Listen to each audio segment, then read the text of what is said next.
morning, everybody. Happy Thursday. We have an amazing show for everybody today. What do we have today, Krystal? We do. Lots of interesting things breaking. We're going to give you a little update on what's going on with the whole border, Ukraine, Israel, deal, non-deal, etc. Some question marks about what's going to happen in the Senate today, so we'll break that down for you. We've also got Nikki Haley losing to none of the above. Some amazing cope there. The RNC also apparently in shambles. Romney McDaniel apparently leaving. Break that down for you as well.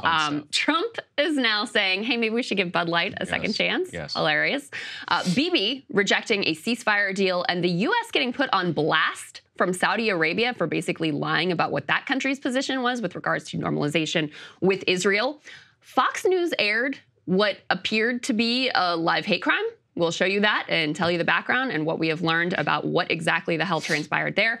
Hillary is weighing in on Tucker's interview with Putin. You're going to love that one. The opinion we all needed. And Saagar's got his Apple Vision Pro, which is right here on the desk. So we're going to do a little We're going to do a little live debut. I'm going to use it in front of you guys. I recorded a special something at home just to show it to everybody, give a little review. I am an Apple fanboy, to be fair. So this is not necessarily the most unbiased Well, I'm a view. skeptic. Good. So I there think we go. it'll be pretty balanced. I will try and convince you as to why it's a great device and is changing the world. I was saying I have yet to see a single woman who's actually. Well, we showed you one video. You found one. We showed you one. Yeah. Well, we have one on our side. That's all it takes. That's how groundbreaking tech works. Anyway, lots to get into this morning. Before we get to any of that, though, thank you guys so much for helping us get that RFK Jr. focus group together. Super excited to share the results with you next week. Yeah, that's right. So we are going to be debuting it to everybody early next week. The full version is going to go out to our premium subscribers first. You guys can listen to that or watch it at your leisure if you're premium early. Otherwise, it's going to post much, much later. So if you want to be able to watch it early and you want to be able to support that type of work,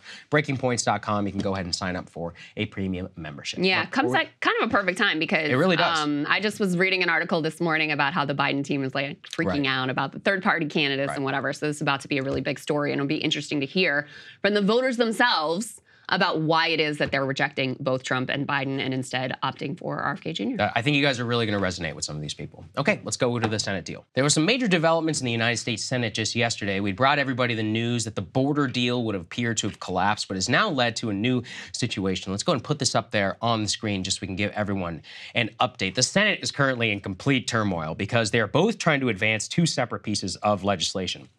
First and foremost is the, quote, border deal, which is then attached to the foreign aid deal, which we brought everybody the details of in our last show. Just a reminder, that includes $60 billion for Ukraine, $14.1 billion for Israel, $10 billion in, quote unquote, humanitarian aid, a pittance to Taiwan, and then an additional $20 billion with some border reforms that would have passed. Now, it does not appear that that bill is going to have the 60 votes to be able to even move to debate and consideration on the floor. Senator Chuck Schumer, though, has now decided to put forward two separate votes, Krystal. One will be on this border deal, which they anticipate failing, although that actually is up in the air right now. It currently has 58 votes. The vote is held overnight. The second piece of legislation is actually stripping away all of the border provisions and would include just foreign aid for Israel, for Ukraine, and for Taiwan, humanitarian aid as well. That originally appeared to be a non-starter, but there are some Republicans, people like Mitch McConnell,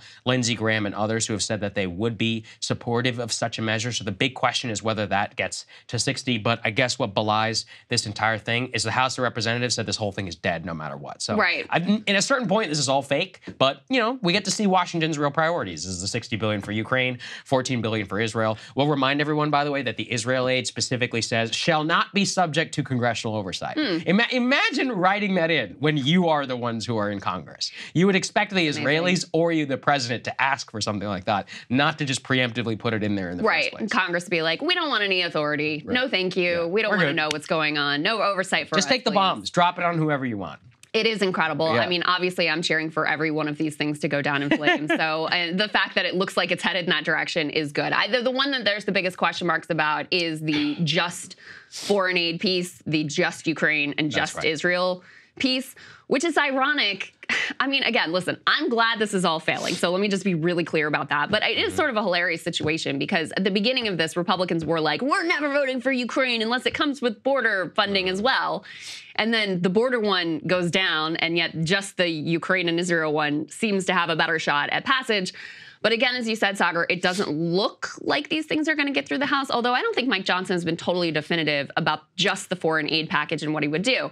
On the other hand, people like Marjorie Taylor Greene and others have been very adamant that they will push for Mike Johnson to be pushed out of the speakership if he does bring any Ukraine aid to the floor. So that obviously puts him in a very tricky position. And this is not a man who has navigated tricky positions very effectively thus far. Yeah, I agree. Listen, I wanted both to go down for the same reasons. So for different reasons. So I guess we're definitely united on that one. A little bit of horseshoe theory. Yeah. The fun thing. You can watch our hour-long immigration debate if you want to really understand. If we have to reopen that, I think I would probably slip my wrist. But that's a different scenario for another day. You were talking about Mike Johnson. Johnson has honestly humiliated himself. The last couple of days were an absolute disaster for any House Speaker. And I'm talking, this isn't anything personal. It's just this is inexperience and chaos within the caucus. So I know Ryan and Emily covered a little bit of this yesterday. They had the failure of the Mayorkas impeachment vote, which was like the House Republican thing. I cannot tell you, my phone blew up whenever that impeachment vote failed. People in the House and others were like, I cannot believe this. They're like, this. Everyone told me for weeks, they're like, it's a done deal. Don't worry about it. You guys can cover it, blah, blah. I said, all right, when it happens, we'll do a segment or whatever. And now the only segment is that it's a failure. And the reason it's a failure is because he has no control on the caucus. And the margin of votes that they have is so slim to none that you can have Al Green, who is the Houston Democrat, trotted in literally from like the operating room table to vote. And it changes their whole margin. And then they lose one guy, and that's it. Boom. They lose 2 back-to-back votes on the floor of the House. He's also under 2 major pressures right now, as you were saying, with regard to Ukraine. The thing is about Ukraine is that there is a House Ukraine caucus, which is chaired by a Republican, Mike Turner. Now, Mike Turner has previously said he wouldn't consider it without the border deal, but this is a dyed-in-the-wool neocon, also one of the people blocking UFO transparency. Interesting. So we'll put those 2 things there. So there's about 100 and so Republicans that are in that category. But then you've got Marjorie Taylor Greene, you've got Steve Scalise, who's in the House leadership as well, others who are skeptical of Ukraine aid, and those are equally saying, if you bring this to the floor, we're going to go after you. He's in a near impossible position, and it's one of those where we genuinely have no idea what he's going to do. He gave kind of a sad press conference yesterday. Let's take a listen to what he said. We'll see what the Senate does. We're allowing the process to play out, and we'll handle it as it's sent over. I have made very clear that you have to address these issues on their own merits. And Israel desperately needs the assistance. Everyone knows that. Things have changed pretty dramatically since we passed that first Israel package in the House 3 months ago. Everyone knows the tensions have escalated, and we need to support it there. Yeah, on impeachment, last night was a setback, but democracy is messy. We live in a time of divided government.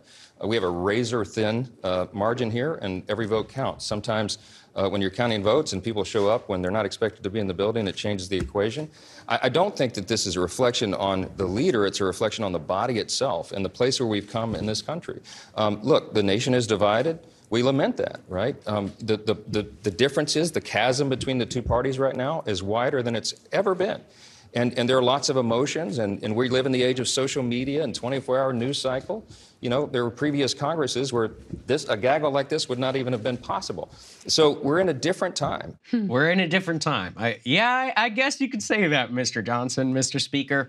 Look, Krystal, I don't know what he's going to do, but he's in a bad spot. The big question right now, we thought that the votes were going to happen late last night. They've decided to delay it. I genuinely have no idea which one's going to pass. It actually is conceivable that one of them could. But then, as Speaker Johnson just laid out there, he barely has any idea what his own votes are. He's very willing, which is very bizarre, to bring votes to the floor, which fail. I mean, this never happened under Boehner and under Pelosi, save for, I'm trying to think, maybe TARP. I mean, that was back in 2007, the last time that we saw like dysfunction like this. And that was a way higher stakes environment. So, I mean, this just shows a complete breakdown of the entire Republican institutional establishment at the top. Really, like the quote unquote, the inmates are running the asylum. And Johnson is one of those people where, a shiv is waiting for him basically no matter what he does in this situation. The Mayorkas thing was the thing that was most amusing to me is afterwards, I think it was Marjorie Taylor Greene. I think Ryan and Emily covered this, but it was so funny. She was like claiming, crying foul over the Democrats just getting their members to vote. She was like, they were hiding members. It was like, no, you all scheduled a vote for when you probably knew this man was going to be in surgery and just assumed that you could count him out. And you should probably assume the other side is going to bring their caucus and, on something that's a priority for them to try to vote it down and make sure you have the margins. I mean, it's just very rookie behavior. On the other hand, the Republican Party isn't really about like governance at this point, especially not in the House and the Senate. It's all a cult of personality around Donald Trump. He told them to vote down the border thing. They fell in line and did exactly what he wanted them to do. I think there's I'm enjoying watching the chaos. It's amusing to me to watch this man be like basically humiliated in real time. I have to admit, I'm enjoying that spectacle. But I don't think anyone should either fool themselves about like this really meaning anything for 2024, for the broader politics, et cetera. The last thing I'll say about whatever's going to happen today with the just Ukraine and Israel piece of this, the question marks are not only on the Republican side, although that's where sort of the biggest question mark is also some question marks about how many Democrats will refuse to back another blank check to Israel. You've already had Bernie Sanders, of course, he's technically an independent, but caucuses with the Democrats. Obviously, he's a no. Elizabeth Warren put out something yesterday that seemed like it indicates, she didn't say she's a no, but she said no more blank checks for Netanyahu. So that sort of indicated maybe she's a no.